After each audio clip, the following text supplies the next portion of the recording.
Please be looking out for 2 huge Unfound projects that will be released in 2025. Jared McColloch was a 33-year-old from Marion, Louisiana. He was a father and worked construction. On November 4th, 2023, Jared, seemingly on a moment's notice, dropped everything and drove to Illinois due to something concerning his son there. Jared's truck was found in Indiana. He was not. He was never seen again. I'm Ed Denzel, and this is Unfound.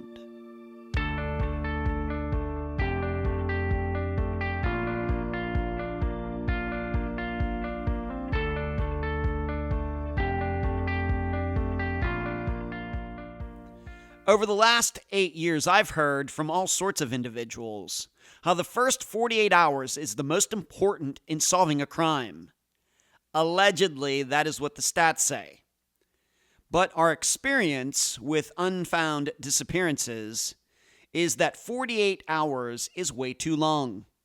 In fact, we've had cases where they've become very difficult to solve in seconds. What are some of those? Tiffany Johnson, who was only out of sight of her brother for a few seconds. Susie Lyle, whose walk was only 30 seconds from the bus to her dorm. David Schrader, who went missing while his wife went back to a church to get their kids.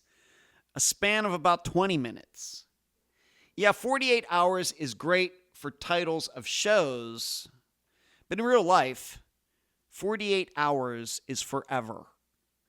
Well, with Jared McColloch, understanding his disappearance in regards to hours and seconds is a little different. It's a matter of time zone. And now a summary of the case. Jared McColloch started his life in the Midwest of the United States, Illinois and Indiana. But eventually he found himself in Louisiana, where some of his family, including his parents, lived. Over that long amount of time, there were ups and downs. Jared became a father multiple times. He found work at a variety of places in construction. However, Jared also found some trouble with the law and was in jail for 5 years. However, after that, he resolved to change his life.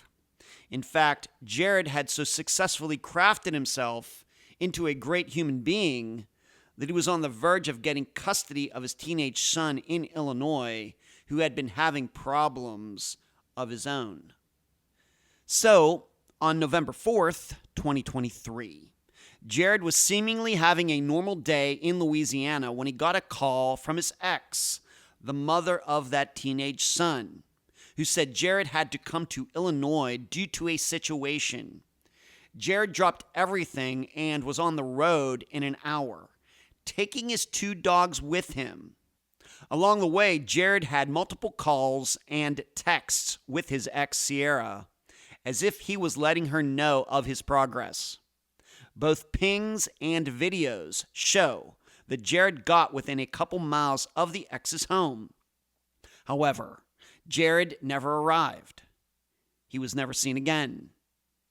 A couple days later, and over 2 hours away, someone noticed Jared's truck on a gravel road next to the Wabash River. Both driver's side doors were open, and his unharmed dogs sat in the vehicle as if waiting for Jared to come back. I think this is an unfound first in which we have to be open to the idea that time zones play an important role in the understanding of what happened.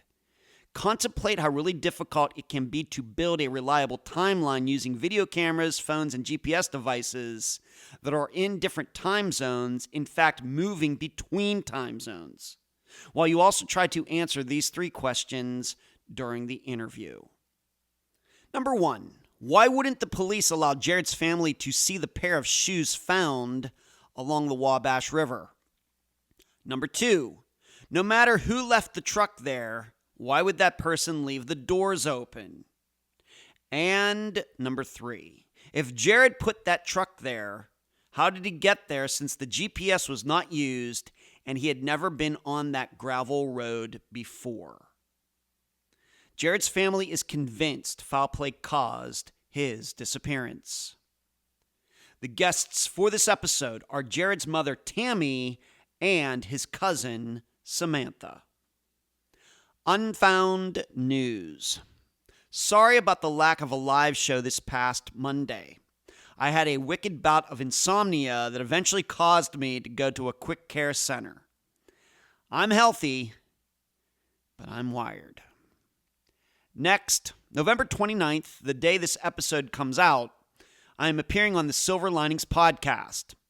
Although it is behind a paywall today, I believe it will be made public eventually.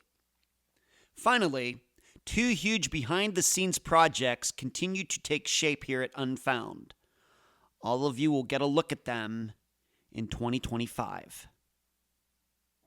I'm so happy to have on this episode of Unfound the mother of Jared McColloch, Tammy, and Jared's cousin, Samantha. Tammy and Samantha, welcome to Unfound. Thank you. All right, let's start here as we usually do. I'm going to give us, since Tammy is the mother of Jared, I'm going to allow her to go first. Tammy, why don't you just talk a little bit about your family, how many kids, where did you all grow up or live? Let's just describe the McColloch home if you could. As far as myself, I was born and raised in Florida, but as a teenager, I had moved to Indiana over in the Knightstown area, and that's where I graduated high school and had Jared. He was actually born in Indiana. In '99, I moved to Illinois, the Salem area. Okay. And that's where both my boys, Jared and Austin, went to school and went to high school until we tragically had a house fire in '07, and we moved away in '08. Wow. And you moved to Louisiana? Well, we moved back to the Indiana area for about 6 months first, and then we moved to Louisiana. Okay. All right. And so they both graduated high school in the northern part of the United States, but then after that went down to the southern part. Well, neither one of my boys, unfortunately, graduated. With the house fire, the stressors, and the moves. Things took a turn. They both did get their GED, though. Okay. Well, I'm sorry to hear about that fire. I'm guessing it was accidental. Yes, sir. They deemed it electrical. Okay, very good. Thank you. All right, so eventually you end up in Louisiana. Of course, that's going to play a big role here in a moment. We'll bring you in, Samantha. What can you say about Jared? What are some things that come to your mind when you think about Jared and some memories of him and knowing him like you did? Well, as Tammy just stated where they were and stuff all that time, I was always kind of in the mix of that too, around and spending time with Jared and Austin and the boys, because my mom is Tammy's sister, so we were inevitably with each other a lot, and we're all each 3 years apart. So I'm the baby. Austin was 3 years older than me. Mm-hmm. Jared was 3 years older than Austin. So we were always in cahoots together, and Jared was always like the protector of me. We did a lot of fun things together, but he kind of babied me in a way. Yeah. Austin would get to picking on me and get a little too rough, and then Jared would come in and take over and stuff like that. And we just always had a good time together, and things got a little more distant when we got older. You become an adult and have jobs and responsibilities and children and stuff like that. But we never wavered too far from each other. We always kept in touch, even if there was a gap in the communication. We always checked in, always kept tabs on each other. All right, and Tammy, I'll of course come back to you. When you think of your son, Jared, what kind of personality? What was he into? Interests, hobbies? Let's talk a little bit about that. All Jared's life since he was little, well, basically since he was born, he's always been shy and backwards. But once you get to know him, he's more, outspoken and will talk more to people. He's just more reserved. And I think if you ever looked at any of our photos, like what Samantha was talking about, any pictures I've got of Jared with the other two, he's kind of always, shying down, so you can even see it in his little younger picture. He loved working with his hands because he was dyslexic. So reading and writing was very difficult for him. I mean, he had to work at it, But if you could show him physically how to do something, he could do anything. He just couldn't read the manual about it. All right. Exactly. Interesting. Yes. Okay. He worked very well with his hands. That's why he liked working in construction. He liked working on cars, anything outdoors. Cleaning the inside of the house, forget it. And that was my son Austin. All right, and your two sons, close friends, got along well. Yeah, well, I say yes, but it's typical brothers. They fought like heck. Would beat each other up, but don't let either one mess with the other. They were best friends at the same time. Typical brothers. Kind of just like my kids. I've got 3 boys. They're fighting one minute, made up the next minute, and would fight someone else over the other anytime. Not like literally, but Right. Like she said, typical brother boys together. Okay. So how was the year 2023 for Jared, Tammy? Good, bad, somewhere in between? I'd say somewhere in between. I mean, we had a tragedy in 2001 that we were all working through at that time, and Jared did have an emergency surgery in September on his hand. He'd gotten some tin, and of course, typically he let it get infected, and that turned into a hospital stay and emergency surgery for a bit. But we were working through things that had come up. In 2023. Yes, sir. Okay. And was Jared? What was he doing for work? What was his living situation, etc.? He was working construction. He loved it, enjoyed it, and as far as where he was living in our house. My husband works pipeline, or did at the time, and so therefore our house was vacant, and we have an old house, and so it was easier for him to stay here. It was a win-win situation. He could take care of the lawn. Plus, since it's an old house, it was in need of a lot of repairs and updates, so he was working on that for us also. Okay, very good. What do you think about that, Samantha? You remembering if you spoke to, I guess maybe you didn't see him since you're not, I don't think, in Louisiana, but did you talk to Jared during the year of 2023? Anything you can pass along? I did, off and on, here and there. I do remember when he hurt his hand, I was a little nervous because he was texting me about how it hurt and that he was going to have to go in and have surgery. And that's always nerve-wracking, especially when you're so far away. Right. So you two talked about that. Yeah. So he's, I know you weren't seeing him in person, but the impression you got that 2023, except for that maybe, okay year. Not. Yeah, I mean, it just seemed that we talked a lot about work. He would tell me about the things that he had been doing that day and what he worked on.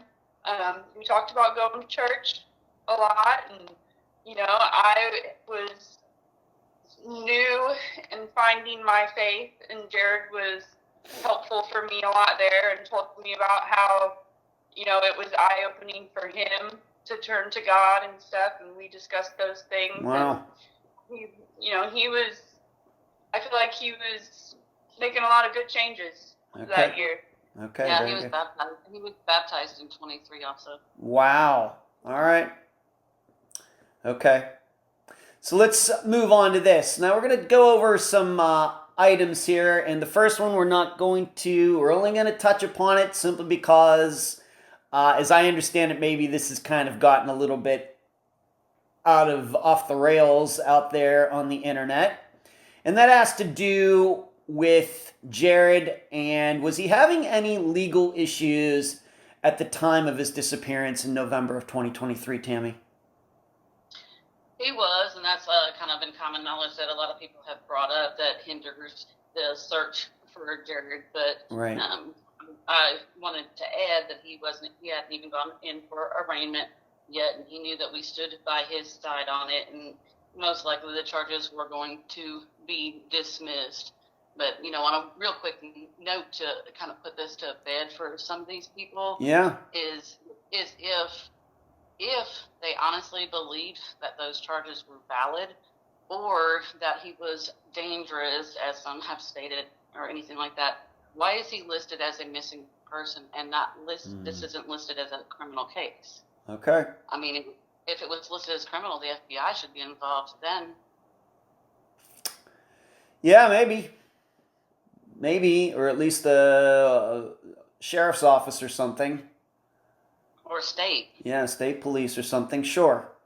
And what we're talking about is, of course, this is why we're here. We're talking about Jared's disappearance, and there's been an allegation out there that the reason he went missing is because of some charges, like he's in hiding or something. And what you're saying, Tammy, is these charges really did not even rise close to the level of somebody's going to run away from them.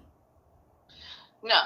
And as far as anything at the time, like they had stated, there was a warrant put out for him for failure to appear up to that arraignment hearing on November 17th, because obviously he could not appear because he was missing already. Okay. And as far as his parole/probation was mentioned, he was due to get off of that on November 17th. He did get in trouble back in 2013. He always has taken blame for anything that he has been guilty of. He spent 5 years in prison. He spent 5 years on supervised parole. So that means meeting your probation officer, having home inspections, getting drug tested monthly, along with paying your monthly dues. He did all that, and he was following through. There's no reason to go missing whenever you were just about done. And people bring up the fact as far as the petition to revoke was filed. That is due to that last arrest that we were discussing. That is standard procedure that people don't understand. Just because there's a petition to revoke doesn't mean that it is revoked. It means they have to do that legally. His parole wasn't revoked until February 27th, and I spoke to his parole officer myself. She called me to let me know that it was unfortunate, and she didn't want to have to do it, but she had to file a petition to revoke for absconding because he did not make it to that last meeting to sign off of the parole. Right. Okay. All right. So now everybody understands that.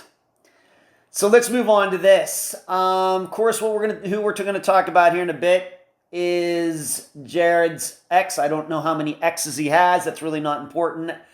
Only thing that is important is to understand a little bit about her and why Jared was heading up there. Maybe I'll go to you, Samantha. Once again, in general, how did Jared and this ex meet? I understand they have at least one child together, maybe more, but we're just going to stick to her. In general, what do you know about her? We're just going to use her first name. Okay, so from what I remember, Jared and Sierra met when they was kids, when Aunt Tammy and the boys was living in Illinois, and so they'd known each other through grade school and stuff like that, and then, if my memory serves me right, and I might not be, they kind of went their separate ways for a year or two when they were young teenagers, and then they ended up back together. Okay. And they just had the one child together, and he was born, let's see, how old was Jared, Aunt Tammy? And how old's Jared How old was Jared when he was born? Jared was 18 when they... Right. And so was she. Well, I think she was getting ready to turn 18. Right. So they were young, and we were also going through a lot of transition at that time back and forth between Illinois and Indiana, because my side of the family, my mom, we were dealing with real estate things in Indiana. We had a house that things were trying to be wrapped up on, and so there was a lot of back and forth then. but then ultimately we ended up back in Indiana, and there was some time there where we weren't in Illinois. But then I wasn't, like I said, after everybody went their separate ways to separate states, I really wasn't around a lot there in person, but it seems like that relationship was a lot of up and down and off and on, you know. Yeah, she was an ex for a reason. Yeah. Right, if the relationship was perfect, they would have still been together. How was it? Obviously, they were together up there, and then, I mean, how did it work out that she stays with the child up there and Jared moves to Louisiana? Was that all kosher with her? Was there any issues or what? Jared didn't move down here to Louisiana until 2018. Mm-hmm. Whenever I moved down here, he did not move with me, as we said, as far as his age and stuff like that. Yeah. He had some, other things going on as far as with a new relationship that he was in at the time. And so as far as him and her, they had known each other. We moved there in 99, and they've known each other since then. And I knew her family. She lived with her grandparents at the time. And I still to this day get along very well with her grandma. And unfortunately, her peepaw's passed away now. But they were kids, But all I'm really asking you is, they have a child together, and it must have been tough for Jared to move away and have his child still there while he moves back to Louisiana. He didn't come to Louisiana. He didn't come to Louisiana. No, he lived in Indiana. Oh, he lived in Indiana. Okay. I'm just wondering, how often did he get to see his son, being that he and the ex didn't live near each other? They weren't exactly that far apart from where he lived in Indiana at the time, and she lived in Illinois. So they did work together as far as seeing each other and keeping in contact where the son was concerned. Jared did see him and keep in contact with him by a phone and things like that. Okay. All right. And moving on, so I have to ask you, how was this son doing? In fact, the reason that I understand that Jared even made this drive was because something, and we do not have to get into the specifics of this, but there was something going on with his son, and Jared felt like he needed to be there. We assume. I mean, well, I say that because we only know due to what we were told as far as Jared's reasoning. Right. And in my opinion, it would have to be something with his son that got him to pick up and leave that fast, because he's very protective of his son. Right. Okay, I'll ask you this. Maybe I'll put it this way. We're doing this interview on November 23rd of 2024. And the understanding right now, of course, we have to remember this disappearance is only over a year old. And both of you should know the average age of a disappearance I feature on Unfound is like 22 years old. So your understanding, the understanding as of today, is that he made this drive because he had been told something was going on with his son and he needed to be there. Once again, that's just a story. I don't know if there's any proof of that. Samantha is the one who spoke to Sierra directly the very first time when this all occurred, so she'd probably be better. Yeah, go ahead, please. Great. Samantha, please. Yeah, so when I spoke to Sierra, I think it was the next day, like she said, after it, I wasn't getting things that made a lot of sense. She told me that Jared was coming because they were supposed to go visit their son together, like meet each other the day before and then go up to visit him the next day. Okay. And she was just telling me that he was texting, telling where he was, like his location, giving, like, I'm at the truck stop, or even, like, do I take this road to get into town? I think, Samantha, I know we're just getting a little, I'm just trying to follow the outline. We're going to get to that. We just have to keep this very organized step by step. All I'm asking you is, that Sierra told you that the reason Jared was going there was because they were going to see their son. That's what she told you. Yes, that they were going together the next day. All right, that was the plan. So at some point, once again, this is a story. It's up for the audience to believe it or not. That something went on. Sierra says to Jared, can you come over here? Could you drive up there? And Jared dropped everything to go there, correct? Yes. Okay. And then the next day is when Sierra told you the reasoning. Yes. All right. Once again, we do not have to get into the son's private life or anything. The next day after the truck was found, because we didn't know he was missing on that next day, on a Sunday. Okay. All right. So I have some questions for either of you. Either of you can answer this. How many times had Jared made this drive? None. 0. This was going to be his first time driving from where he was to there. Yes. Okay. And next question. How familiar was he with the area where Sierra lived? I would say as far as where she lived, as we said, he lived there up until he was almost 18. He hadn't turned 18 yet when we moved. But so basically, it was a small town and high school and things. I went back there a few weeks ago, and nothing much has changed. So I would say he's familiar with that town area. Okay.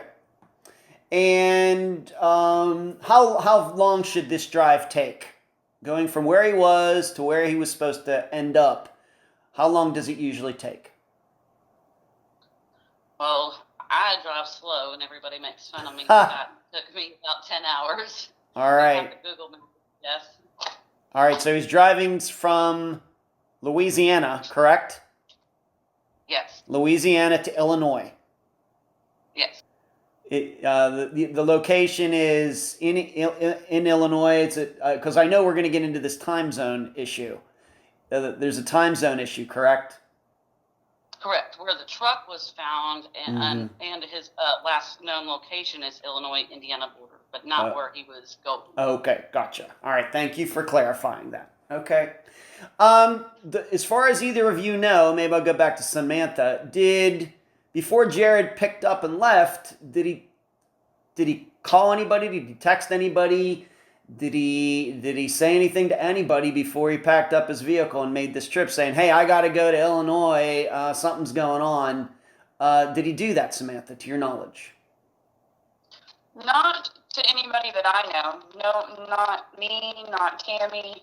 And I think that's why we have a belief, or we assume maybe that something happened, because it seemed like it was such a rushed trip. Like it was a rushed decision to jump in the truck and go. Because none of us, family, nobody got any kind of heads up like, hey, I got to leave, this is going on. It just seemed like he was set, he had to go. Right. And Tammy, when was the last time that you saw him? As far as physically seeing him, it was where he came to West Virginia. He was there for a week. My husband's welding machine broke down, so he brought the welding machine, and then, of course, we collect a lot of stuff, so we rented a U-Haul for him to bring back a bunch of stuff that we had gathered there. And he was back here on the 28th of October. Okay. All right, and how was he doing? And so he didn't, and just to be clear, you're his mother. He didn't even tell you he was going?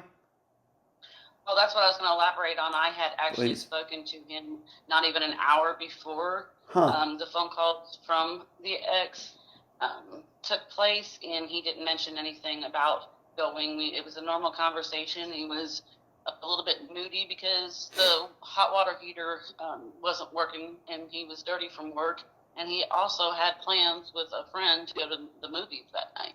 Huh. And then all of a sudden he's jumping in the car and driving to Illinois. That's what makes me believe it was some kind of an emergency situation that happened. Okay. And once again, you said he never made this trip before, but did he have a device? We're going to get into this later, but he did have a device or something like GPS that could guide him, right? Yeah, he had his cell phone. Okay. Let's move on to this. Maybe I'll go back to you, Samantha, but of course, Tammy, you can jump in this one as well.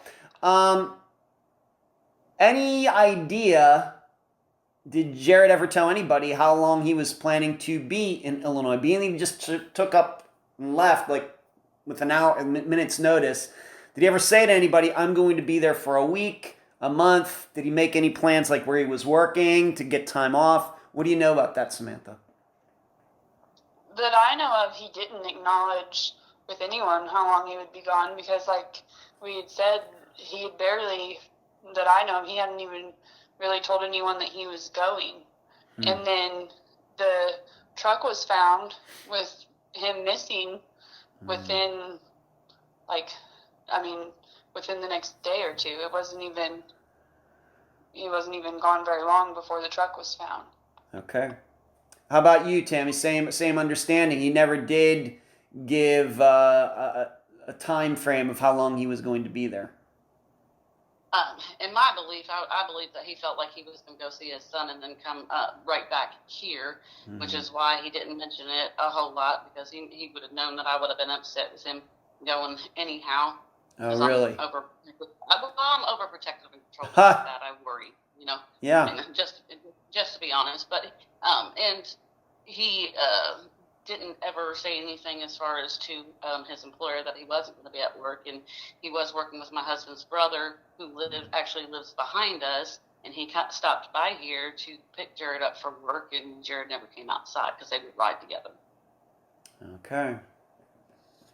Did he take a lot of clothes? Do we know what he took? I mean, the luggage or items that he took, does it give us any idea as to how long he was planning to stay? No, he's kind of learned from myself and his brother working in the pipeline industry. You learn to pack for your travels. So we carry a suitcase and then an overnight bag. And he had both of those. That way you don't have to bring in your full entire suitcase. And he had snacks and a cooler that had Arizona tea and Coca-Cola in it. Nothing unusual. Right. It was obvious he knew that he was going to be on the road for some hours and maybe gone for a few days.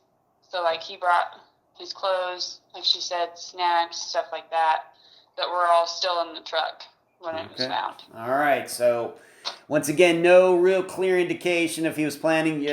Tammy, I'm more inclined, I could believe you, thinking he's just going to be there for a day or two, depending on what's going on. And, it's not like he packed like he was going to be gone for a month or anything. Like lots of socks, lots of underwear, that might be some examples.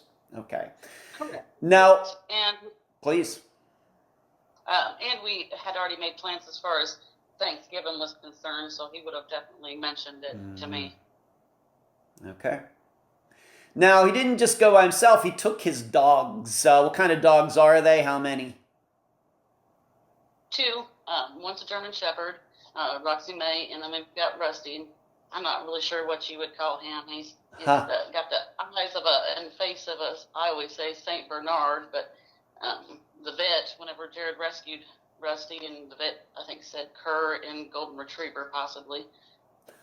Okay. Being that he's leaving on short notice, do you think he took the dogs because he couldn't get somebody to take care of them, or did he take those dogs everywhere he went? What do you think? Now, plenty of people would take care of him. Like I said, his Andy's brother lives behind us. He's got a niece to the side, another sister to the other side. We're Louisiana. It's nothing but family around here. And there's a doggy door, and there somebody would have taken care of him if he wanted that. But the dogs went everywhere with him if he wasn't working. And he always felt bad. Like there'd be times he'd come home from work and he'd say, "Mom, I'm gonna go take the dogs out on for a ride for a bit. They're bored. They need to get out of the house." Those were his. Okay. And we want to make clear, the dogs, even though Jared is missing, the dogs were eventually found in the truck, correct? And I guess they're fine now, a year later? Yes, yeah. Okay. Yeah, they're getting fat and sassy. Okay, because Unfound has a lot of animal lovers out there, and I don't want them to think that We had another disappearance where a man went missing and his 2 dogs that went with him ended up deceased. They both got hit by cars. That disappearance is still unsolved, so I just wanted to make clear for everybody, these dogs in this disappearance still alive, and as you just heard, sounds like they're living their best lives. Okay. Yeah, and I would like to say something on touch note on the dogs, and Please. especially you said Go ahead, Samantha, please. you have so many animal lovers on your channel. We cannot say enough good things about Vincent's animal shelter. Huh. They had dogs, they cleaned them up, they did their nails, did their vaccines, took full, good care of them until Tammy could get there. Wow. And they were generous enough to do that all free of cost so that the dogs could be kept safe and happy until Tammy could get to them and get them back with her. All right. Way to go, Vincennes Animal Shelter. Nicely done. Okay, thank you for that plug for the Vincennes Animal Shelter. All right. All right, so let's talk about a little November 4th, 2023 a little bit more. During this drive, did he talk to anybody? Did he text anybody? Was Jared planning on staying at his ex's place? What can you say about that, Samantha? Your understanding, then we'll go to Tammy. Yeah, so we actually have Jared's phone records. Unfortunately, we can only see who he was calling and who, like the number that he was texting, but not the context of those text messages. And the only person that he was in contact with on that day and that morning was his ex. There's no one else. So whole... every phone call, every message was between him and her. Okay, and how many, being that you've seemingly seen those records, Samantha, how many calls and texts would you say, just approximately? Calls, probably 10 or 12, close to a dozen, I think. It was a lot of back and forth calling when you look at the logs. I don't know if maybe Jared was losing signal where he was and calls were being dropped, because a lot of calls, they would be on a call and then a call would come right back in again, almost as if like someone lost connection and then called right back, or someone hung up and the other person called right back, or something like that. There was a lot of phone tag. All right, and what about texts? The texts were kind of spaced apart a little bit. Like it seemed like there would be a little bit of gap. I don't know if maybe it was just because Jared was driving, and maybe that's why there were so many calls. Maybe since he was driving and on the road, there were less texting and more calling to try to keep his eyes on the road. Right. But all the texts and all the calls were only from one person, and it was her. Okay. So he didn't call anybody else, didn't text anybody else those whole 10 hours? Actually, didn't he mistakenly send you a message, Aunt Tammy, and say, "Where's that at?" or something like that? Yes, he did. Okay. And, yeah, he did. It was like out of nowhere. It was an out of context text. You could tell that it was very obviously sent to the wrong person. He was meaning to ask someone else, "Where's that?" Right. And to elaborate for those people who I know are sleuths on here, I've got the call records in front of me, and I know sometimes you forget things, but as far as calls, she's correct on that. There was a couple of texts to another person that we want to keep that person out of this. Also, all right. They live here. They live here in Louisiana, and I've seen the messages, and it's just talking about the new puppy and nothing out of it. No big deal at all. We don't have to get into other people's names. All right, so, but 98% of the calls and texts were to Sierra, to and from Sierra. 98% of them. Okay. Do you know where was Jared planning to stay? Has that ever come up since then? Was he planning to stay at the ex's, sleep over, or was he getting a motel? What was he doing? Any ideas, Tammy? It was our understanding that he was supposed to be staying there. That's what we were told. All right. So let's now move on to, we would call the day or the night of the disappearance, and that's November 5th. or November 4th, but November 5th, was there a red flag? Was there something that somebody realized something wasn't right? Of course, Sierra's expecting him. It seems, once again, I realize there's a lot of theorizing going on out there a year later, but seems that he didn't get to her place. What was the red flag, though, that let somebody we trust know that Jared is missing? Things didn't go as planned, Tammy. What was the indication that you got? We didn't know until the truck was missing on the 6th, whenever the truck was found, rather. Okay, that was... And did somebody call you, or... Detective Carr from Knox County Sheriff's Office called my husband and myself. Wow. And said they found this truck and where it was, and they said it was abandoned and the dogs were in it. Correct. Okay. All right, and what were you thinking at the time? Any particular knee-jerk reaction that you had at the time, Tammy? Confusion. I mean, because I didn't have any reason of why he would be in that area. And yes, he did used to live in Indiana years ago, but and Samantha does live in Indiana too. But this is in a total. I mean, Samantha, where she lives, is still over 3.5 hours, I believe, from where the truck was found. So it was confusion and trying to figure out the whys and the whos and what was going on. It was just scattered. Me and Samantha were both a mess, calling each other, trying to solve this. And I remember... Yeah, Samantha, how did you find out? Did Tammy call you and tell you what was going on? Yeah, so actually, Aunt Tammy was actually, I believe, at the doctor when she got that first original phone call. So it was really quick and kind of vague. It was, we found the truck with the dogs and nobody's around. So that was the call I got. She just called me real quick and she said, I found Jared's truck in Indiana and he's nowhere around. Wow. And I said, what do you mean? And she said, I don't know. That's just what they told me. And then, things just snowballed so fast from there. And then, we were on the phone calling hospitals looking to see if any unidentified people came in. Right. Or, anything we could think of.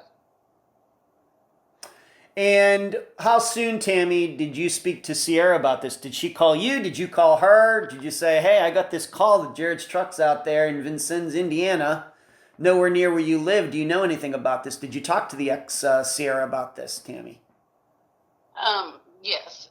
The very first time that I talked to her, I believe it was that same day or the next day. I'd have to go and look at my own call records. Everything tends to be a blur. But whenever me and Samantha got down and looked at a map and figured out where this location that the truck was found at, we put a 2 and 2 together and figured, okay, it's that's who he went to go see. And I think Samantha I don't know if she talked to her first. She didn't. Whenever I called her, I couldn't get a hold of her. She wouldn't answer. The phone was going straight to voicemail. So I called her mom, and her mom went over to the house, said she was asleep, and when I tried to get her on the phone, then her mom said that she was crying and couldn't talk. Huh. So that's pretty much all I got at that point, and that's when I was told that he was supposed to be coming there, but that wasn't directly. All right, so you're right. And at that point, I wasn't sure why she was crying because I wasn't thinking the worst, death or anything like that. I was just more confused and looking for reasons, answers. Right. Is he there? Right. All right. So you're confused, and not that you heard it, but her mother told you she was crying.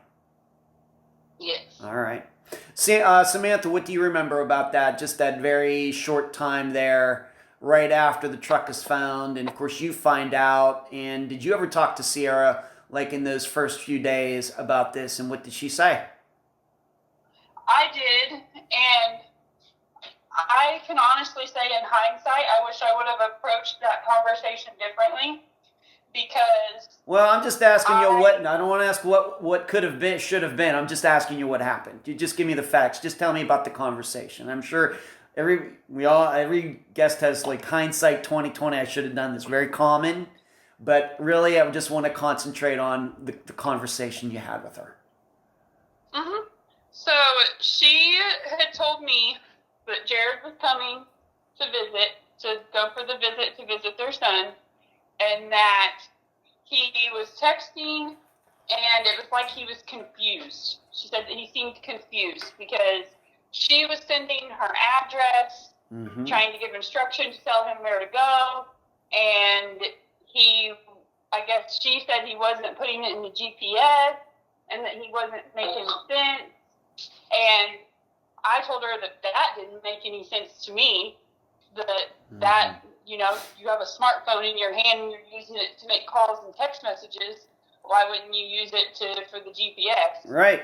And the conversation was pretty short because I got defensive and was telling her that I didn't believe her story. Oh, you told her that? And she was upset and crying, so we ended the conversation pretty quickly. All right, so you outright told her that you thought the story out there didn't quite make sense. Yeah. That was your initial reaction just a couple days after when you first spoke to Sierra. What she told you, and you're processing it in your head, and in your opinion, there were things about it that didn't quite make sense. Yes, and I made that very loudly aware from the beginning, and it made things a little difficult. Okay. I'll go to you, Tammy, on this. Being that you have the phone records, did it seem like she was trying to call Jared over and over, like trying to reach him, or did they cut off at a specific point? Of course, he's supposed to get to her place. He doesn't get there. We know what people usually do. We start calling, we start texting. You've seen the records. What did you see on the records? According to the phone records, the phone call stopped at 2:23 a.m. on November the 5th, which should have been around the time that he had gotten into Salem, Illinois, and stopped at the Huck's gas station, depending because of time change, that records and things can get skewed an hour each day. Right. Time change did happen that night at 2 o'clock in the morning of all times. And then they stopped there, and then the phone calls didn't pick back up until 9:27 a.m. on the 5th. Okay. And the last phone call that was made was an incoming call at 11:08 on the 5th, and there's no more phone calls after that. All right, so we got to call it roughly 2:30 in the morning, and then there's silence for 7 hours, and then roughly at 9:30. Right. And after that until like 2 hours later. All right. Would you say, once again, you've looked at them long enough, would you say this is indicative of, her trying to reach him? Calling, and did it look like she was leaving messages or what? No, because, Jared, like I said before, he's dyslexic and not into the technology, so I have all his passwords. And as far as what's odd to me is there wasn't a voicemail set up originally, but now there is, which is weird to me.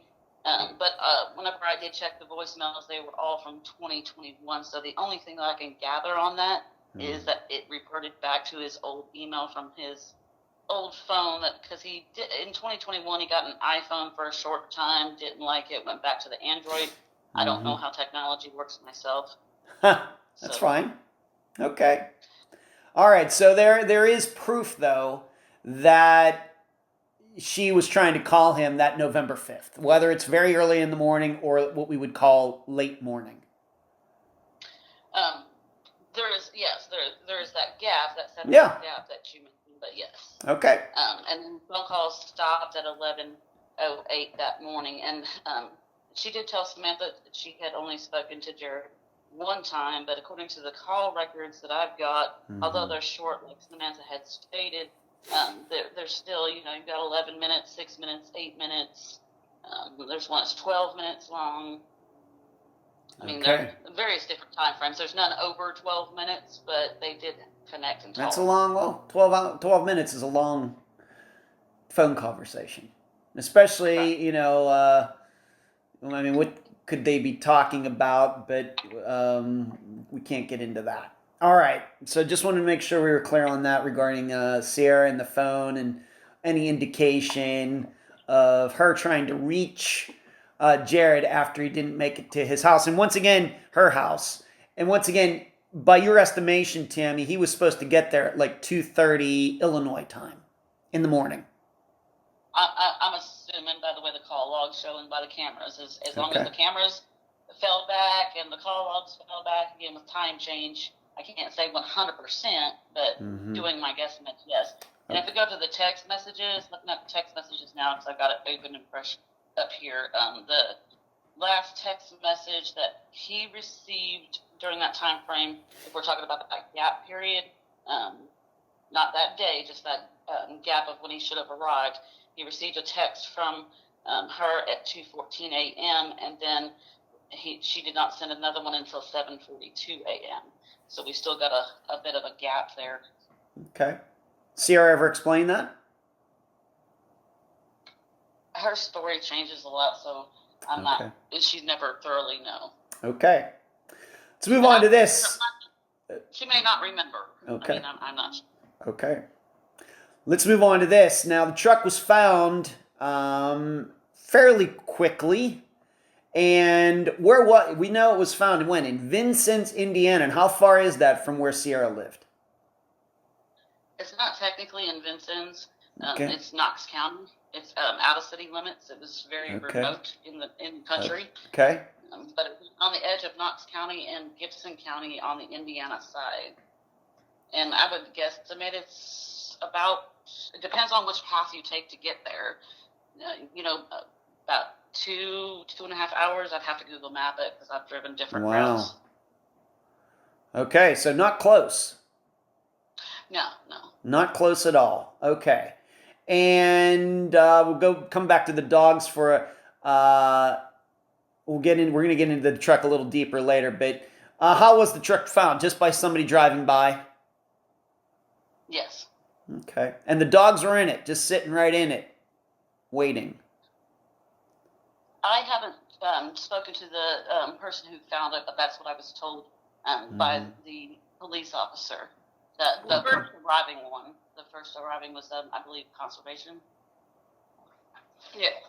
We were told that the doors, because it was a four-door truck, that the driver's side doors were left open. Yeah. The dogs were in the truck, and they had their leashes on, but they were not tethered to the truck or anything in any way. Okay. All right. All right, so we're just gonna. I want to get into this specifics later. I just want to go for like when the truck was found. So somebody just driving down that road sees it, looks unusual, calls it in. Police show up. The dogs are there, as Samantha just described. Were any searches ever done in that area? Of course, that would be the natural thing to do. Any searches done that day, the next day, a week later, looking for Jared in that area? From what I was told that day, they did some walking and they ran some drones in that area. And again, that's from what I'm told. Yeah. And then I believe it was 5 or 6 days later, Knox County in a DNR, I think they ran, I don't know the technical name of it, one of those submarine drone things in the river. Okay. All right, so they did do this, and I'm guessing searches have been done out there since then or not? We've had several locals that have gotten together and Samantha actually went on one with the locals to do some searches. I think that was January, correct, Samantha? We went in January, and then we also went another time too, because I've been twice. And the first time I went, it was nothing but locals that showed up to help us search and walk the woods and things like that. And then in January when we went was when there was a little more media about it, so we had help from other people too. Okay. And who actually filed the missing persons report? Who gave the information to the police? The police filed it. The police filed it. So yeah. They didn't ask you like for Jared's like height and weight and all that stuff or not?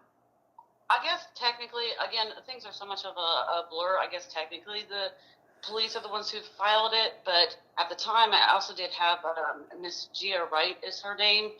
She is with Illinois Missing Persons Network. I didn't know anything about NAMUS, the process of what I need to do, what I don't need to do. So it was mostly just like her telling me, okay, you need to do, and she was for her mommy, kind of like you are, you need to do this, this, this, this, and this, so she helped me through, and everything was such a blur through everything that was filed at that time. Okay.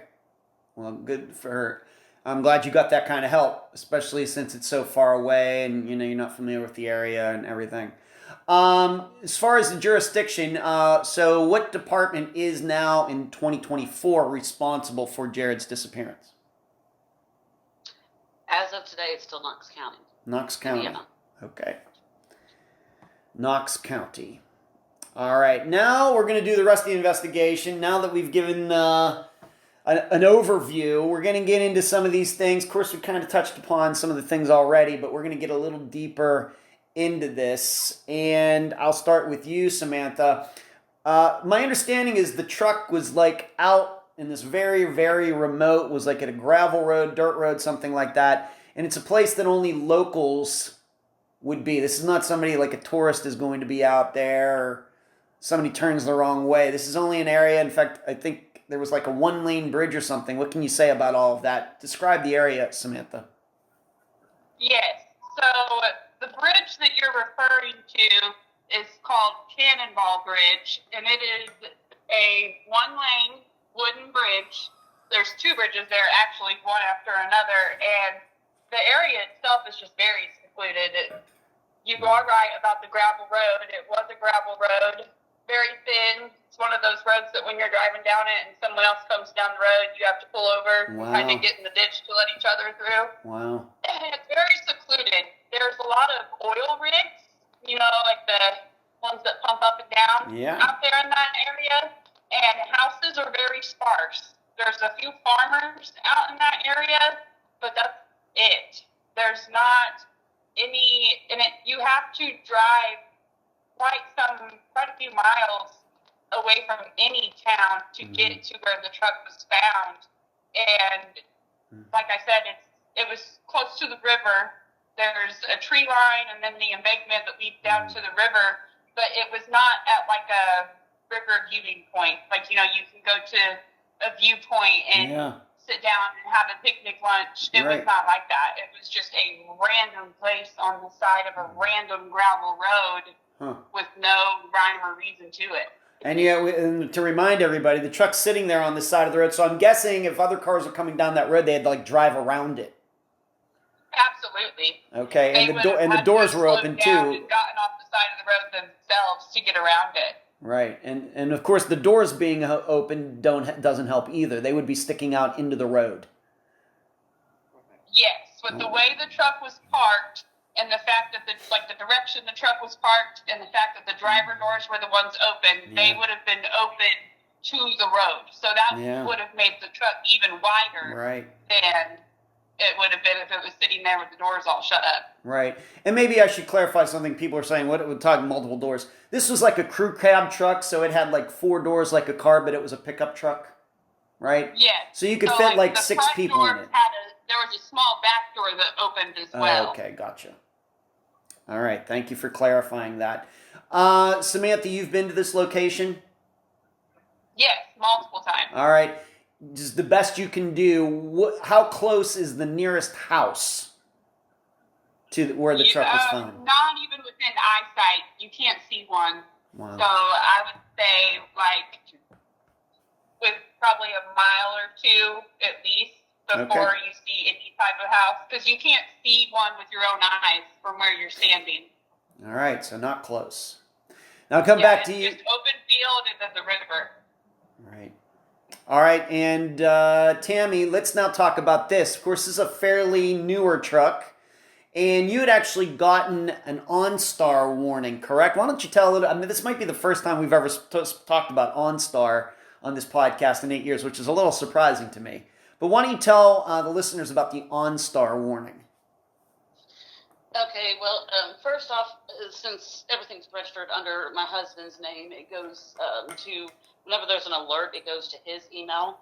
So we did not notice it that Sunday. I know people have questioned why I didn't react at that time. So I didn't notice it until after Jared was missing. I got on the computer and was looking through emails, including Jared's, and I noticed that there was an alert, and the alert stated that it was a critically low battery warning on that truck. And do you remember what time? I mean, I'm guessing that would come out as soon as it happened, so there might be a timestamp. What was the timestamp on that? Do you remember? The email was received Sunday, November 5th at 6:32 p.m. But I can't tell you if that's Eastern or Central because I've got no idea. Okay. All right. So, once again, to kind of put this in the timeline as far as scientific, provable stuff, Sarah tries to call him at 2:30 in the morning, and then there's a blank space for several hours, and then 9:30 until 11:30, and then it's 7 hours after that last call that the OnStar service sends a message to you. Correct. All right, saying that the battery is critically low. Correct. Okay. Now, and to me, that tells me something too, because if the battery was low, so the truck was left running. When the truck was found, the key was on position. It sat and ran out of gas first. And then was left in a position where the truck was no longer running and the battery was on because it ran out of gas. And then the battery had to take all that time to die. Right. Yep. And that takes time, especially if, I don't know, if the radio's on or not, things like that. It hadn't been sitting for hours and hours before the alert ever came through. You're probably right. So what we're saying here is it seems that whoever put the truck there left it running, and then it got to the point where it ran out of gas, but it's still in the on position, so the headlights and all those other accessories are still on, and that is what drained the battery eventually. Yes. And of course, if the doors were open, then you can that doesn't help either. That very good point. That doesn't help either. Now, regarding the gas, have you ever been able to determine, maybe through, and we're going to get to the video here eventually, but maybe through Jared's records, where was the last place he got gas? According to the records that we have found, it would have been in Carmi, Illinois, at around 8:30 in the morning on the 5th. Okay, all right. So that's interesting. So Sierra has the call at 2:30. We have this period of nothing, and then at 8:30 he's getting gas, or somebody's using Jared's card, or he's using it himself at 8:30, like 6 hours after that final call at 2:30. Well, he didn't use his card. Well, he tried. The card was denied at the pump, so he goes inside to the gas station to pay cash. I did review I have since the end of March gotten all the videos of the locations he was at, and I did view the video, and in that video you can see another car pull up on that same pump but opposite side. Try to use their card. It obviously doesn't work because then they pull forward to the next pump and pay outside also. So I'm assuming it's probably just a pump defect because pump issue. There was money on his card at that time. So. Okay, so you see him on this video as well? Yes. All right, so it's him. It's not somebody pretending to be him, not somebody driving his truck. It's actually Jared in his truck at 8:30 in the morning, but somehow that truck runs out of gas 10 hours later. Exactly, yes. Okay. Now, regarding the truck, we'll go back to you, Samantha. Your understanding, as far as besides the dogs, what about tools, other possessions, clothes? What was describe the rest of the interior of the truck? Anything missing? Anything unusual? So it's hard to tell if anything was missing because, we don't know exactly what he would have had. But everything, his suitcase, the clothes were still in his suitcase. His sandals were still in there, if I remember right. And then weren't his boots in the truck as well? His boots and his sliders, yeah. Mm-hmm. Yeah. And but the things that were missing that he would typically had were his phone wasn't in the truck. The coat that we know that he was wearing, because we seen him on camera with it on, wasn't in the truck. Jared usually carried a vape. We didn't find what we would think was his vape. His sunglasses that he has on in some of the video footage weren't in the truck. So things that he would have had on his person were not in the truck. It was like he probably had them with him. All right. In my understanding, there were things in the truck that might be valuable if somebody wanted to steal them. Is that correct, Tammy? Yes. Okay, like these tools and things that, we know tools these days are pretty expensive, but it just didn't seem like there was expensive things in there. In fact, I think, Tammy, you told me in a previous conversation there were even dollar bills in there. Yeah. Jared wasn't very organized. I think that comes along with the dyslexia and things. He wasn't an organized person at all. He kept all his change in a cup holder in the console, and that was full of change. And then, there's $1 bills tucked here and there probably whenever he'd go into the store and throw the change down. But as far as tools, I guess Dean, what you term expensive tools, because most of those that he had in there, with the exception of just a couple of Milwaukee things, but the rest were more considered Harbor Freight. So I guess it depends on what people deem expensive. All right, I'm not a tool expert, but I just know they can get expensive sometimes. Okay. Oh, trust me, I know. My husband has a lot of tools. All right. Okay. I do not. All right, let's move on to this. Of course, now that we have a vehicle to talk about, do you know if any forensics were done on the truck, like fingerprints, testing, of course, the steering wheel, the door handles of the car, anything like that, Samantha? What can you say? What is your understanding about any forensics that were done, if any? I think that's probably something Tammy can touch on a little better, but to my knowledge, those things weren't done right away. I don't know if they did end up getting done, but I know at the beginning they had not been done. Okay. Well, Tammy, then follow up on that. Do you understand that? And I understand that you eventually did get the truck back, but in the time that it was sitting there or taken somewhere up there, was any forensics done? Any kind of studying done on the truck like that? Okay, in Samantha's defense, the detective will only speak to me and not my brother. Yeah, I gotcha. So that's a lot fine. of those things that I only know. But according to what I was told, they didn't do fingerprinting, but they did do DNA testing and other DNA type testing as far as on the inside of the truck. And if it was done on the outside, what all they tested, I'm not sure. I just know that they told me that they did do that. And as far as fingerprinting, I came back here to Louisiana, and our sheriff's office here, Union Parish Sheriff's Office, they were nice enough because I could see prints on the inside of the truck, and they did fingerprint it. So we've got those two things. Okay. That I know. If they did anything else. But that would have been once the truck got way back to Louisiana? Yes. All right. Okay. But up there, they might have done some things, but I'm a little surprised they did DNA testing, but to your knowledge, they didn't do fingerprint testing. I have to admit, I would think it would be the opposite, that they would do fingerprints and then not do DNA. What do you think, Tammy? Well, that's what our parish officer said, because fingerprinting is typically cheaper to run those type of tests as opposed to DNA. According to what the detective, the way he explained it, is a lot of places on a vehicle are hard to get exact matches because of the, like, say, cloth seats or the texture of the dash, things of that nature. What he explained it to me. Okay. Now, I've also heard, once again, from a prior conversation, and all the listeners know that we just don't have people on the podcast. I try to get as much information I can beforehand. But there is allegedly a witness, because we're going to get to, can we approximate how long that truck was out there? Of course, it was sometime between 8:30 when he got gas in the morning and then 6:30 when that OnStar signal went off. A witness says it was out in the woods or something and said 2 vehicles went down the road and only 1 vehicle went back. Maybe you know more about that, Tammy, than Samantha does. Why don't you talk about that? Correct.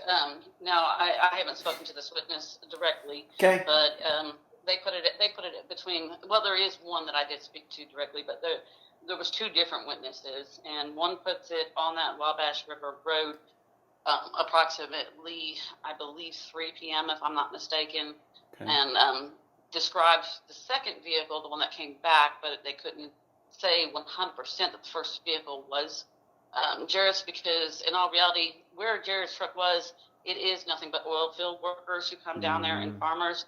You could go 8 hours and not even see a vehicle, and Jared's truck looks like a worker truck. Sure does. It's a white truck with a toolbox in the back. It's typical of gas workers that they drive. Right. So they might have seen a pickup truck, but how many big pickup trucks with like 4 doors are going down that road? Many. Right. Many. Right. And remind everybody, what kind of truck is this? What year, what model, what color? It's a white 2020 GMC Sierra. All right. So it's white, very common color. GMC, common manufacturer. A lot of those on the road. Beautiful trucks, but many of them on the road. Yeah, and typical for oil field workers. Like I said, they're considered work trucks. Sure. This witness that saw this, did this person give you an idea that there was anything suspicious about it? Did this person remember it just because it happened, or did this person remember it because there was something odd about it? Just the oddness of the one vehicle came back, but the other vehicle didn't, because since nobody travels that road, if a vehicle goes down, it can tend to kind of just peek up. At the time they were putting up their deer stand, because it was coming on hunting season at that time, and so it caught just a glimpse of attention. Good. Thank you for explaining that. Let's go back to you, Samantha. Just to remind everybody, this was not right down the street from where the town where Sierra lived. How far, once again, Samantha, since you've been there, how far is it from what Jared's destination was supposed to be? You can just give it in driving hours. You don't have to do miles. Just driving hours. Oh, at least 2.5. Not close. If not closer to 3. Oh, not close at all. No. Okay. And given this location, being that Jared, was like, as you've already explained, Tammy, spent a decent portion of his life up in that area of the United States. To your knowledge, had he ever been to that area before? To my knowledge, no.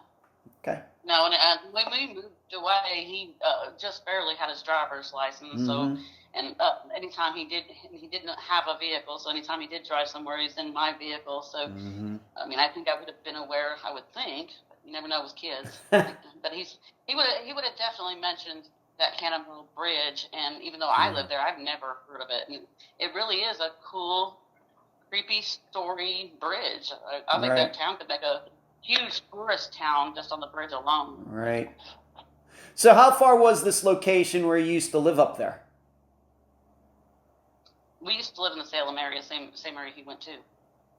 Same area. Huh. So he was supposed to go to Sierras, which is 2 hours away, over 2 hours away, driving. And the truck ended up in an area like near where you used to live. No. Oh, okay. That's what I'm asking. How close was it to where you used to live up there? Sierra, about 2.5 hours. We used to live in Salem, Illinois, which is where Jared went to high school and met Sierra. Yeah. And how far is that? Is that also 2.5 hours away? Yes, sir. Okay, that's what I'm asking. Thank you. All right. Sorry for the misunderstanding.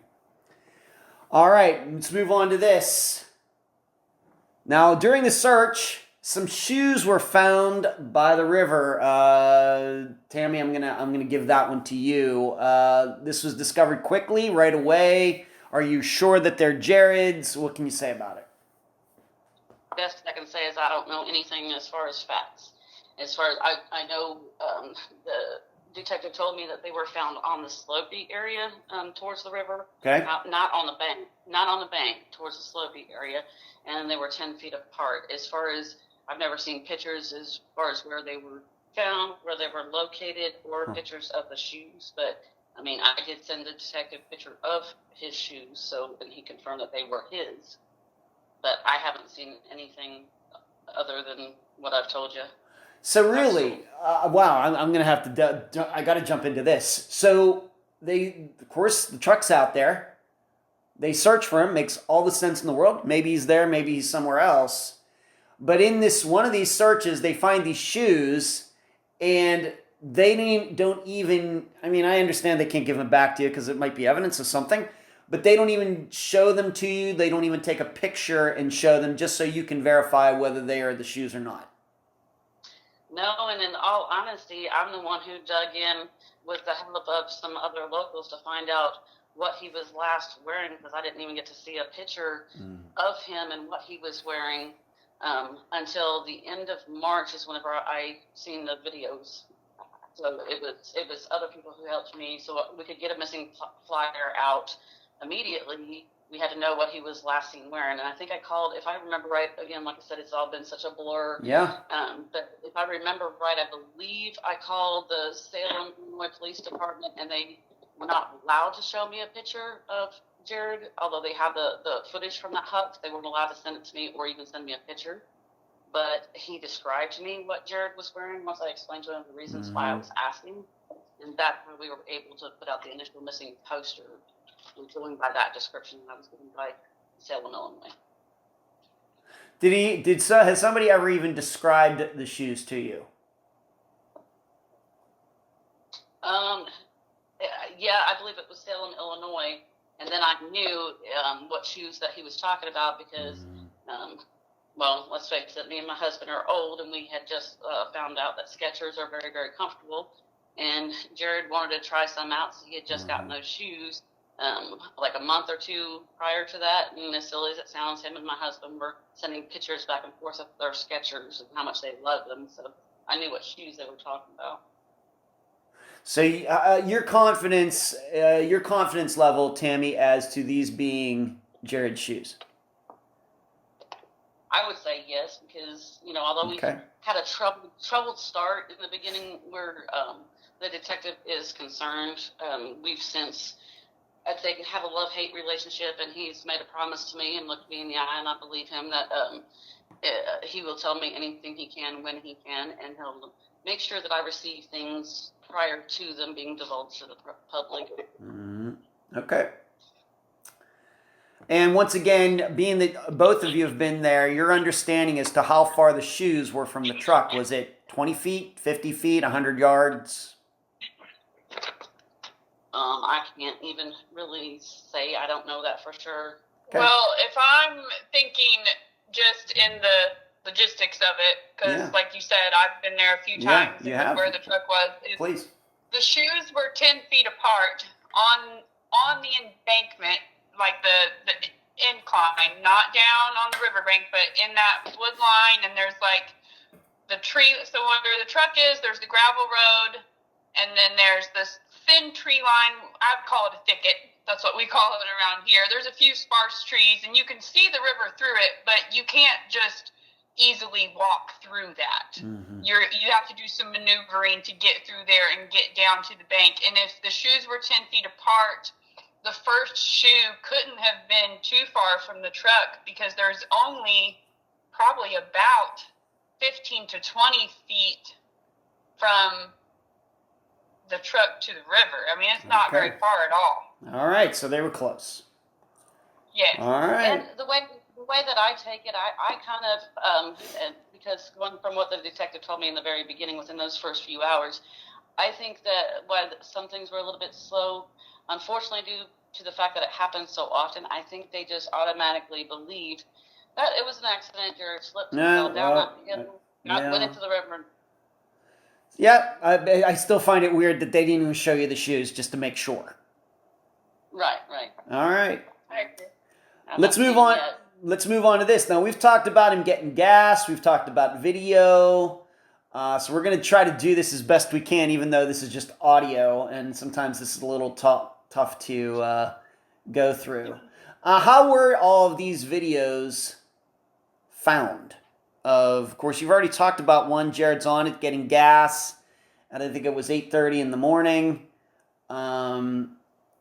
What can you say about how did somebody track down all these videos, these different locations, Tammy? I initially found the receipts for two of them.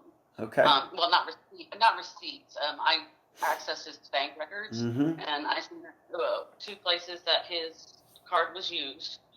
Now, the mix-up that I did, unfortunately, was telling the police department and some of the public, because, again, I was still learning that Jared's card was used Monday, later on.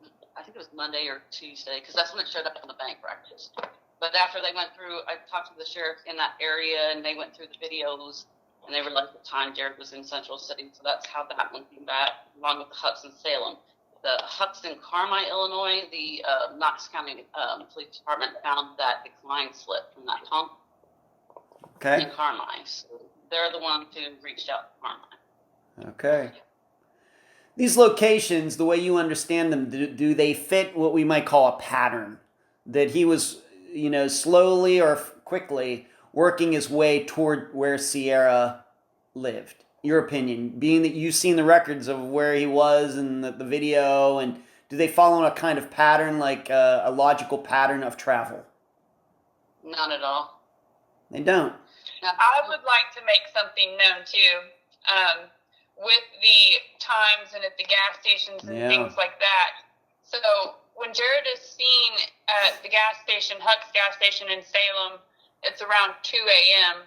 Well, that is on one side, like the other, I don't know if north, south, what that would be, but one side of where Sierra lives. And then when he is seen 3 to 4 hours later, around 5 a.m. at the Phillips 66, that Phillips 66 is on the other side of the town that she lives in. So he quite literally had to travel by her house or close to her area to get from one gas station to the next, and there's a gap there. Time, it does not take 3 hours to drive from Huck's gas station in Salem to Phillips 66 in Central City. It takes about 25 minutes. So he was in the area of her house for hours. Okay. But she states that he never made it there. I know. She sure does. That's why I don't She sure does. believe the stories I've been told. And in fact, this timestamp thing, and of course we're taking for granted the video cameras have the right timestamps on them. Maybe that's more likely here in 2023, given they're all computerized. But we do have a time change that night, and do we even have a difference in time zones as well, Tammy? Yes. Yep. Where Jared's truck was found, that is Eastern time, but also adding that road, that Wabash River Road, your phone, driving down that road, your phone and your vehicle bounces back and forth. It depends on what tower you're hitting off of. So whenever you're out there, you don't even know what time it is, because sometimes you'll hit off of an Illinois tower, and sometimes you'll hit off of an Indiana tower.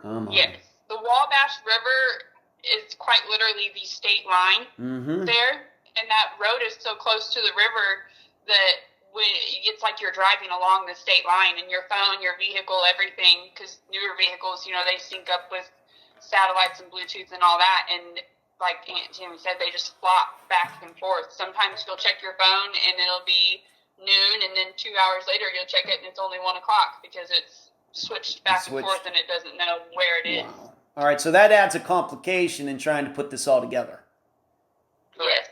Wow, it's like a jigsaw puzzle. But I am gonna have to go and let Tammy finish. Okay. My son's about to play a basketball game, and I can't. You can't miss that.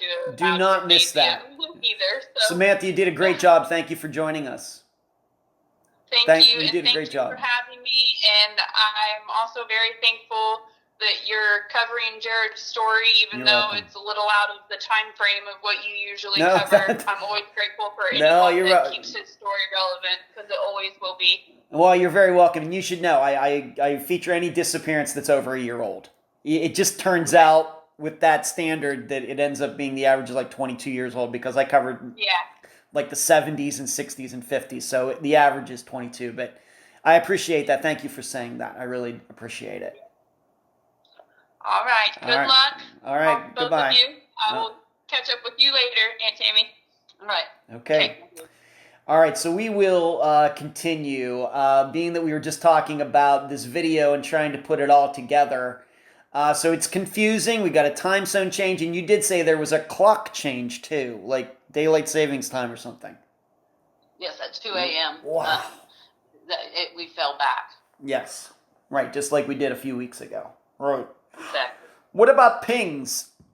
What does the ping information say if you got it? Now, I did the Find Your Phone app, and according to the Find Your Phone app off of Jared's phone, it shows, it's not a ping, but it shows that his phone last synced November 5th, 2023 at 6:39 p.m., which would correlate with the time that the battery was dying. Mm-hmm. But since I do have the CAD report, according to the CAD report, its last ping was off of the Mount Carmel Tower, 2.4 miles away at around 8 p.m. on November the 5th, which would coincide with where the truck was found. Okay. So the last ping does coincide with where the truck was found. Correct. Okay. But were there any pings on that tower before then? Not to my knowledge. Okay. If so, they haven't told me that. I haven't, as far as phone records, Yeah. the last thing that shows up in the phone records is that 11:08 that I had told you about. Right. A.M. Right. I guess what I'm saying is maybe if we had, we have this witness who said it was like 3 o'clock or something. I don't know if we're supposed to believe this witness or not. I really don't know. But if we could narrow down how long one way you could narrow down how long the truck was out there is if there were multiple pings off the same tower. I guess that's what I'm asking.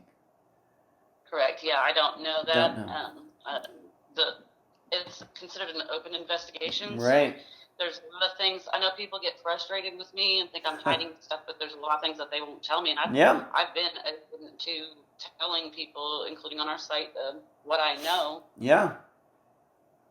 I get it. You're not alone, Tammy. I mean, their disappearances are 40 years old, and they're still telling families, no, it's an ongoing investigation. So, yeah. All right. Yeah, and I get everybody else's frustration because Lord knows I'm frustrated. Yeah, of course. And you are emotionally involved. Exactly. Right. I mean, if there's strangers out there who are frustrated, well, it's your son. Yeah, you're frustrated too. Exactly. Yes. Yeah. Okay. Any pings? Gotta ask. Any pings close to Sarah's house?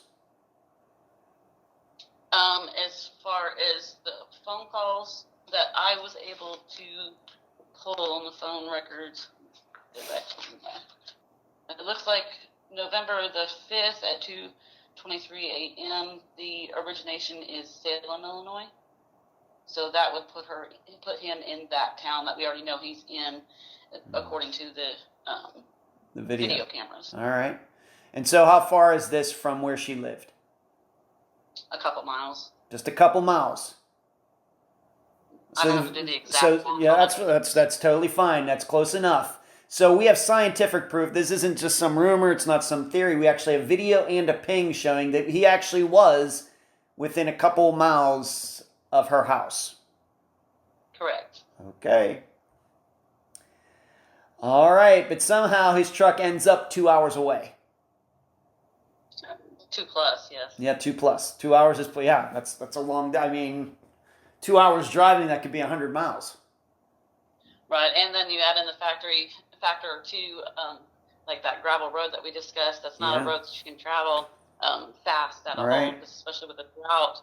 At that time, the river was low and they were going through a drought, so the dust that would kick up as far as that gravel, you can't drive fast on that road. Okay. Well, I mean, I guess you could, but I wouldn't. Okay. All right, let's talk a little bit about Sierra. Did she, when you spoke to her, and I don't, if you want to say you can, but I don't know how many times you've spoken to her since the disappearance happened, but in those talks, has she ever voiced an opinion on how Jared's truck ended up on that road and why he is missing?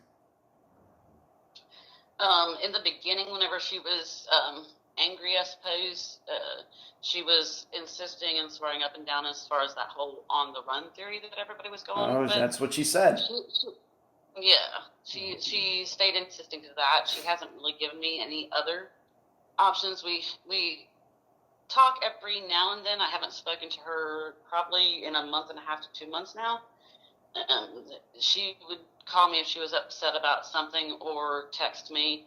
And I've known her since she was 9 years old. I know. I hadn't seen her, obviously, since she was young, since we moved away in 2008. But, she's still, I don't want to say like my child, but I know how she used to be as a person back then. So we kind of have this bickerment between us like we had whenever she was a child. Okay. So sometimes we can talk very well, and sometimes it's a yelling match. I can understand that. I guess given what we've talked about for the last hour and a half, I think that people probably understand that. But her first reaction in all this was, well, he's on the run because of what we talked about before, which of course doesn't seem too believable. But that was, again, after the sheriff came out with his statement in December that she started stating that she really wasn't talking to me at all in the beginning. I couldn't get her to talk to me. It wasn't until after that maybe it's because she calmed down. Maybe she started getting worried. I don't know. It wasn't until after that our lines of communication opened up a little bit more. Okay. But that's an opinion she voiced. Once again, just an opinion. That he took an opportunity, I guess we could put it this way, that he drove up there, even though she knew he was coming, and he used that as an opportunity to run away because of what was going on in Louisiana. Yes. Her stories, like I said before, her stories have changed quite a bit as far as reasonings or what happened. One time she claimed that he got drugs at the gas station. Another time she claimed that he was drinking through his whole trip. Another time she claimed that he went to Centralia to hang out with friends. It just depends. Her story's kind of flip-flop from the original of what she told Samantha. Wow. She also told me that he was going to stay there with her for a little bit and asked if her dad had any work that he could do while he was staying there. So, I'm not really sure. Okay. Well, let me just ask you this regarding the alcohol. Did you find any beer cans or anything like that in the truck? No, and I do know the police kept some things out of the vehicle as far as evidence are concerned. What all they kept, I do not know. Okay. But I did specifically ask that question standing in front of Detective Carr. Were there any alcohol or drugs found in the vehicle? And he said no. Okay. So her talking about him drinking the whole way then doesn't make a lot of sense, I guess. No, because the boy was trashy. Not to put my son down, but he like I said it previously, he wasn't a cleaner, and there's trash in the truck. He was no cleaner. Right. There would have been trash there. There was empty Slim Jims, wrappers and things like that in there. It would have been in there. Okay. Regarding Sarah, who lives with her? Does she live by herself up there in Illinois? Does she live with, does she have another man in her life? Does she have other children? What was the living situation at the point that Jared was supposed to be going up there? Her dad built her a house, I guess you could call it her house that he owns. To my knowledge, there's been a lot of people who've lived there off and on. I do know at the time that Jared went missing, she was seeing a person that I did speak to him and her at the time that Jared went missing through a video call. Okay. Like, it wasn't exactly at the time. I can't remember the exact dates that I talked to her. That's all right. But you talked. That's the most important part. You talked. And I talked to both of them through a video call. So I don't think he actually lived there. I don't know that. All right. So it's unclear that morning of November 5th, if Jared was going to be getting there, it's unclear if Sarah would have been there by herself or she would have been there with at least one other adult. Well, from what her family has told me, there's a lot of people who stay there. I don't know who all it is, but even the police department has confirmed that because prior to all this situations going on with the son, I had called in last summer, but summer 2023.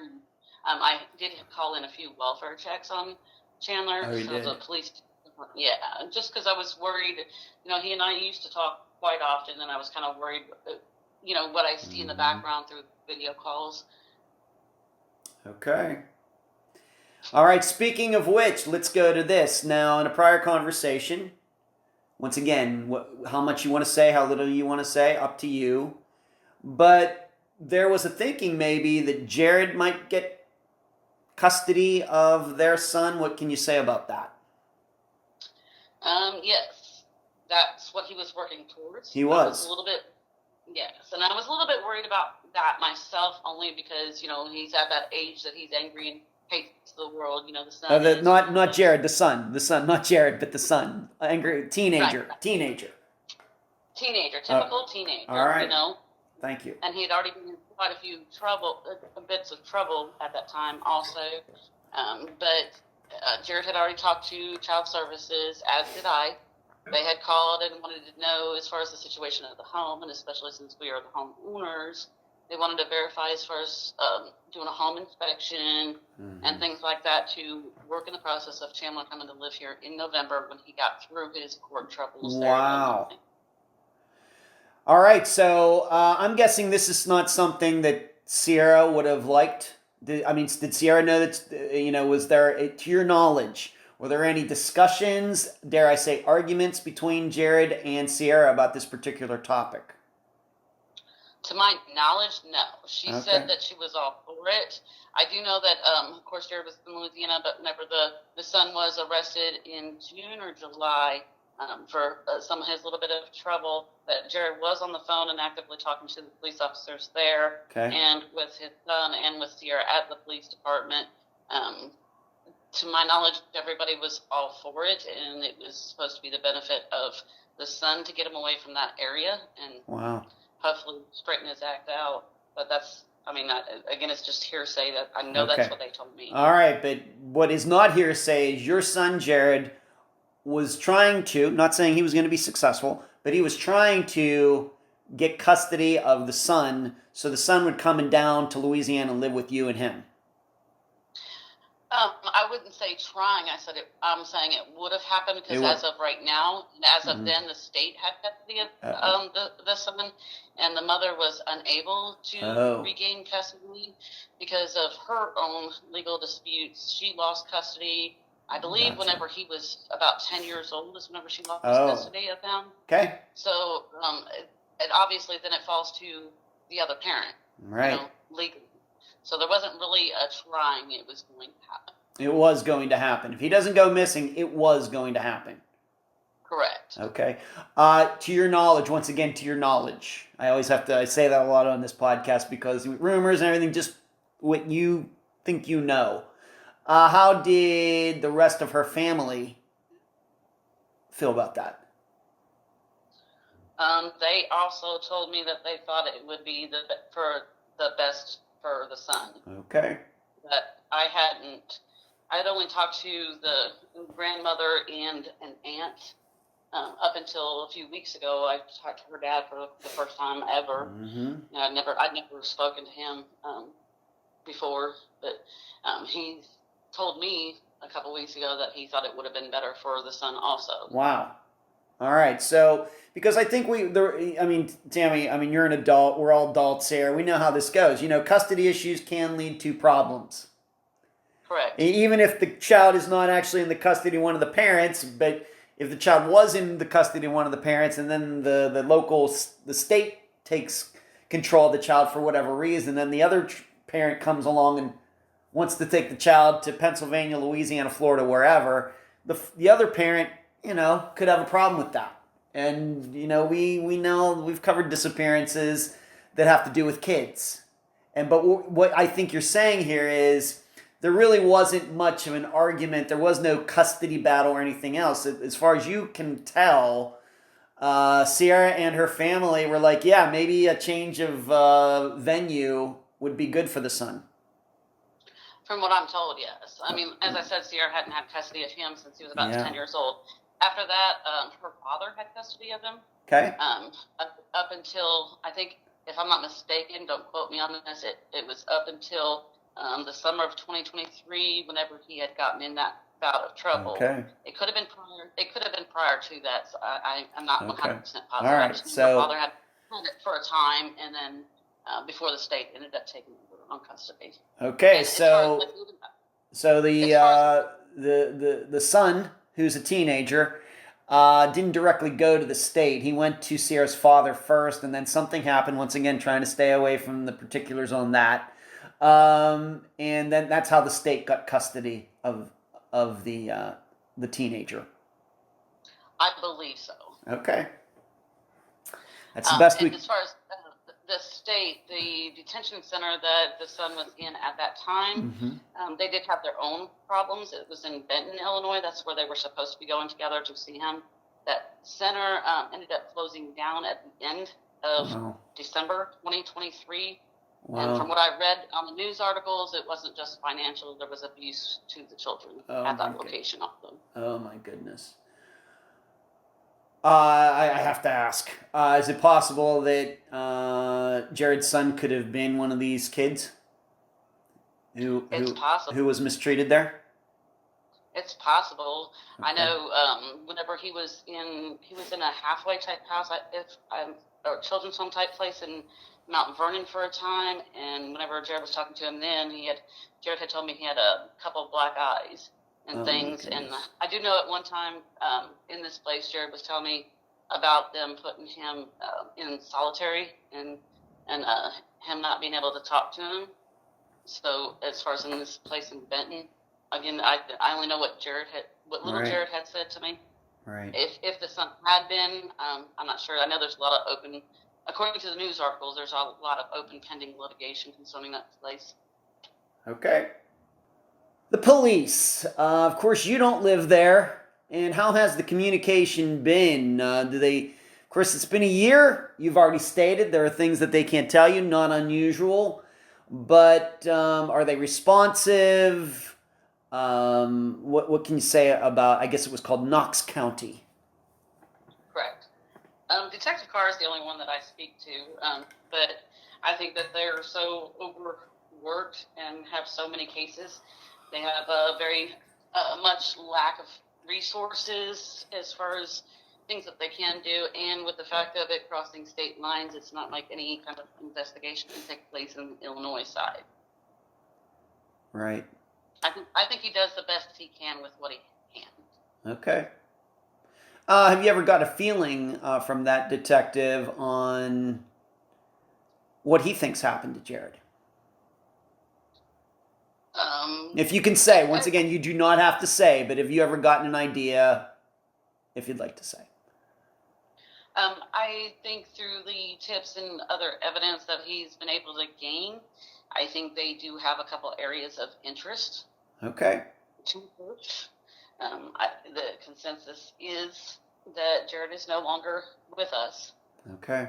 So we're looking on that end of it all, and it's just finding him and bringing him home and finding out what happened. Okay. Now, I'm going to go over this one more time because I know this is very important to you. You also want to state, once again, for the record, there's nothing that this disappearance has nothing to do with anything that was going on in Louisiana.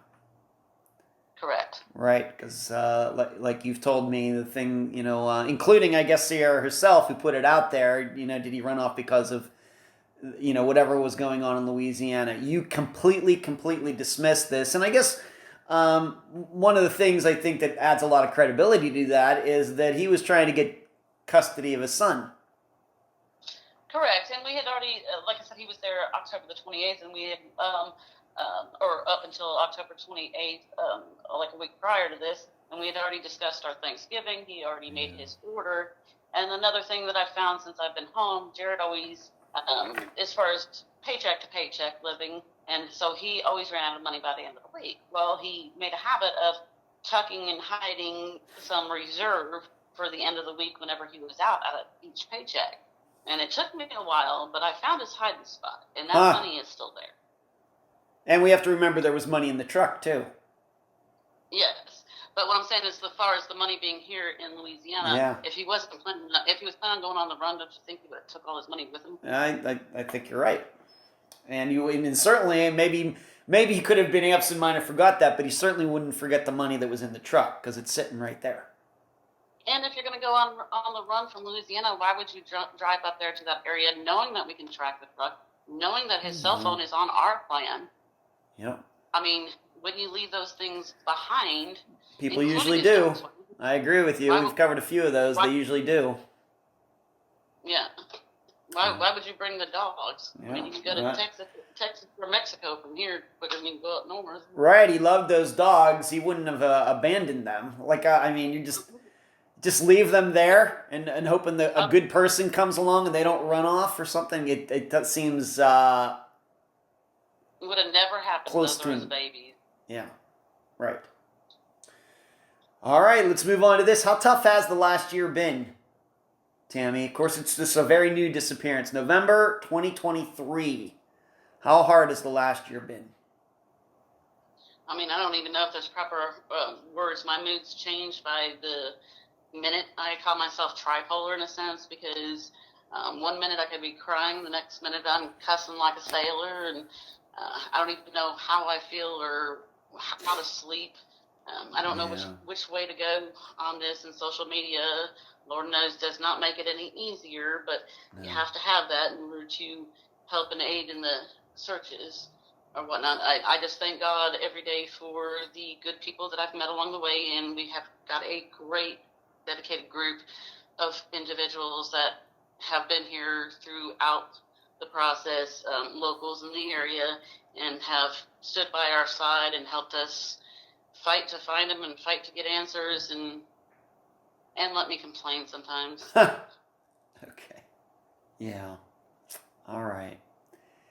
The holidays coming up, I think, are the worst. Right. And then, of course, the birthdays, from either one of my kids, and there's times that it's puts me down a spiral a little bit, I suppose. Of course. It's very common. Very, very common. Okay. Do you have a website, Facebook page, anything like that set up for Jared's disappearance? If so, why don't you tell the audience about it right now? Yes, sir. We've got it's called Finding Jared McColloch on Facebook, and that's dedicated to any kind of information or what we know as far as the investigation. We kind of turned into a family there. Just like in family, we have a few disputes here and there and bad apples, but yeah, every page does. Yeah, but we got. I hope everybody remembers we have more good people than we have bad, and I try to remind myself that also. We also have a petition that's very important to us. It's a petition to try to get the case transferred, whether it be to Illinois State or to the FBI, and it's more to gather.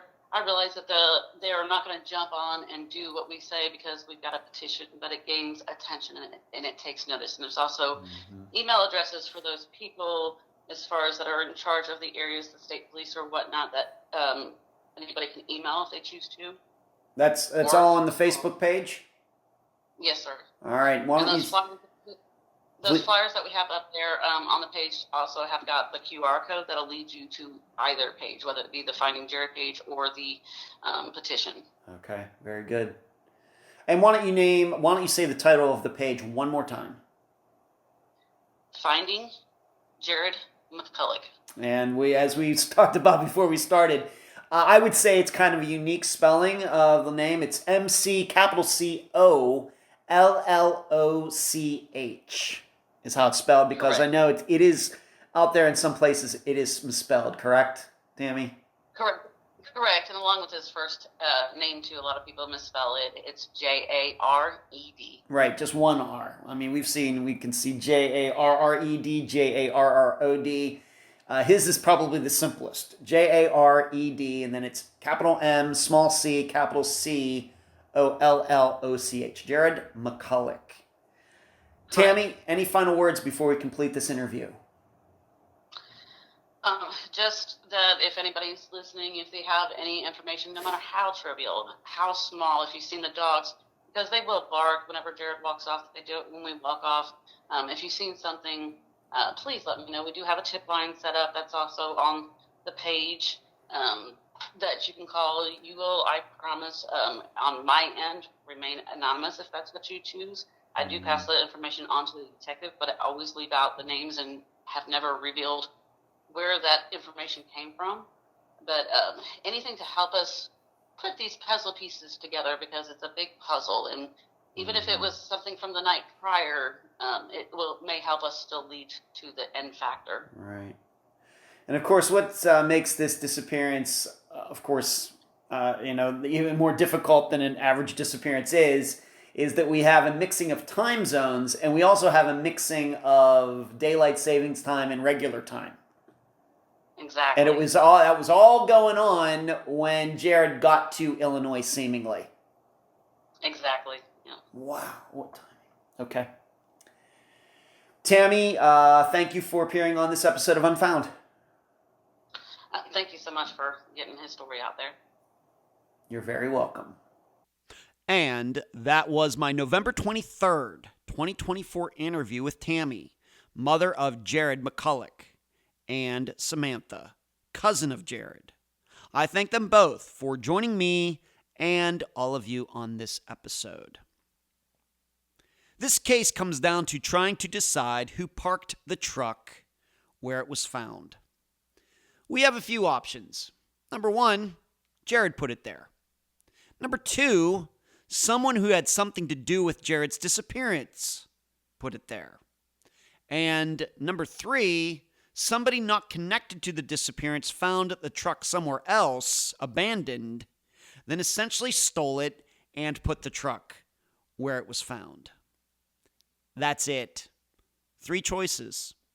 For ease of this summation, I'm going to rule out number 3, because there are just too many permutations to examine in the amount of time I have here. But it is certainly possible.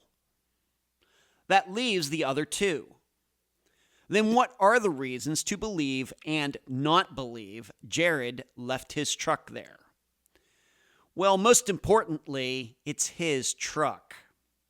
Also, nothing seemed to have been stolen from it. Yes, things are missing, but all items that Jared probably would have had on him.